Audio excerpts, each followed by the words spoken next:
नमस्कार मु बाबुला महाराणा आपनको स्वागत करुछि आउ एक सुंदर जीवन परिवर्तनकारी वीडियो को। एही वीडियो रे आज आमे जानिबा हमको काहेकि क्रोध आसे। जेहेतु क्रोध एक एमिति रोग जहा केवल आमर नुह समाज मध्य क्षति करथाय। एणु एही क्रोध को केमिति दमन करिबा एथिबाय जानिबा दरकार। हमको काहेकि क्रोध आसे शास्त्र लेखा अछि निदान परिवर्जनम।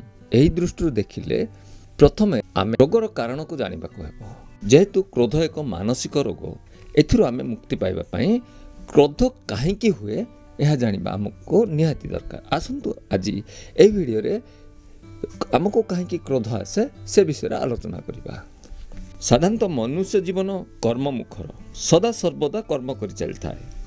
कर्म शेष तो एही जीवन शेष अर्थात जे पर्यंत जीवन अछि से पर्यंत कर्म अछि। निजे बंचिबा पई कर्म करथाय मनुष्य। आमे समस्त सामाजिक प्राणी एणु समाज प्रति आमर कर्तव्य रहिछि। निज पई कर्म करिबा सह समाज पई कर्तव्य पालन करिबा को ए मनुष्य बाध्य प्राय। एही कर्तव्य करू करू आम अज्ञानतारु हेउ अथवा सहजात प्रवृत्तिरु हेउ आमठारे कर्ता भाव आसी जाइथाय। एही कर्ता भाव ही अहंकार को जन्म देइथाय। कौनसी कारणरू आम अहंकार प्रति आघात आसिले आमको क्रोध आसी थाए।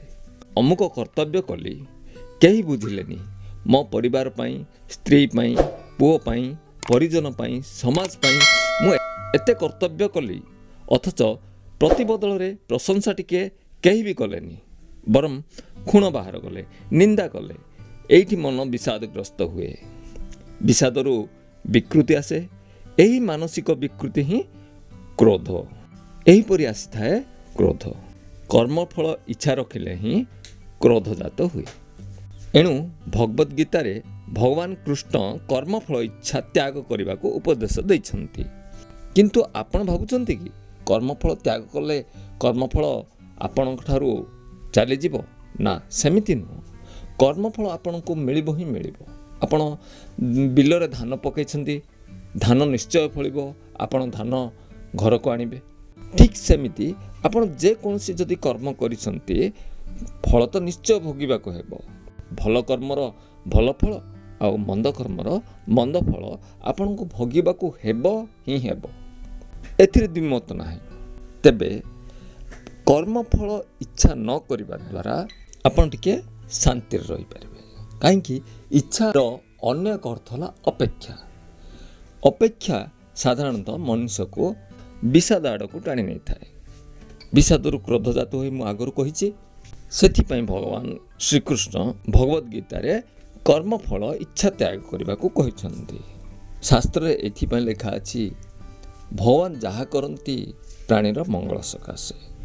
प्राणीर मंगल कामना निमंते से कहिछंती जे कर्मफल इच्छा रख नाही। कर्मफल तुमको मिलिबार मिलिबो एथिरे कोनोसी संदेह नाही।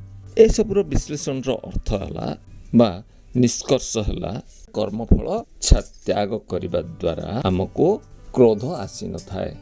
एणु बंधु माने कर्म कर चलो किंतु फल आशा रखनी।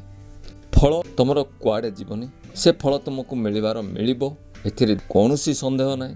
एणु कर्मफल इच्छा न रखिले ही आमको क्रोध आसी न थाए। आसंता थर को क्रोध ठारू केमिति दूर रे रहि परिबा बा क्रोधर उपचार विषय रे आलोचना करिबा।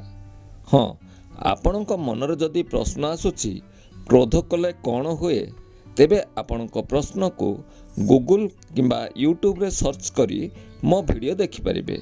एंड स्क्रीन रे वीडियो रहिछि देखि नियंतु। आजि पई एतिकी। नमस्कार। जय जगन्नाथ।